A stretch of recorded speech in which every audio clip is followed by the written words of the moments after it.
মধ্যপ্রাচ্যের দাবা বোর্ডে ইরান কি কেবলই একটি দেশ নাকি এক অপরাজেয় শক্তি যারা দশকের পর দশক ধরে পশ্চিমা বিশ্বের সমস্ত নিষেধাজ্ঞা আর ষড়যন্ত্রকে বুড়ো আঙুল দেখিয়ে টিকে আছে?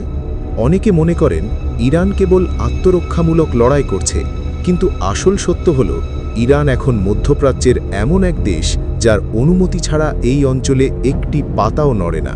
শত্রু দেশের গোয়েন্দা সংস্থা মোসাদ কিংবা সিআইএ যখনই ইরানের মাটিতে কোনো বড় নাশকতার ছক কষেছে, তখনই ইরানের নিজস্ব ইন্টেলিজেন্স বা বিলায়েতি ফাকিহের বিশ্বস্ত বাহিনী তাদের সেই জাল ছিঁড়ে টুকরো টুকরো করে দিয়েছে।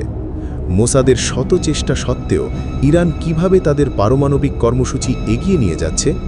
উত্তরটা লুকিয়ে আছে ইরানের সেই অদৃশ্য হাতের মধ্যে, যা তেহরান থেকে শুরু করে বৈরুত, বাগদাদ এবং দামেস্কো পর্যন্ত বিস্তৃত।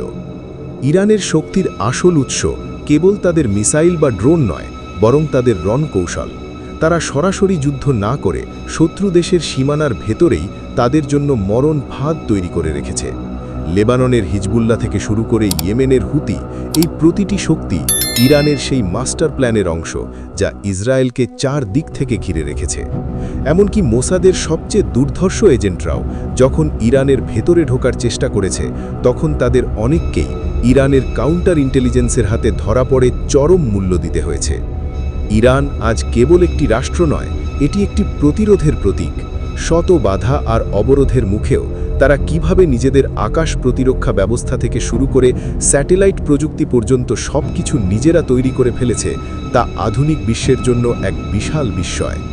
তেহরানের এই অপরাজেয় যাত্রা কি থামানো সম্ভব, নাকি ইরানই হতে যাচ্ছে আগামী দিনের মধ্যপ্রাচ্যের একমাত্র নিয়ন্ত্রক?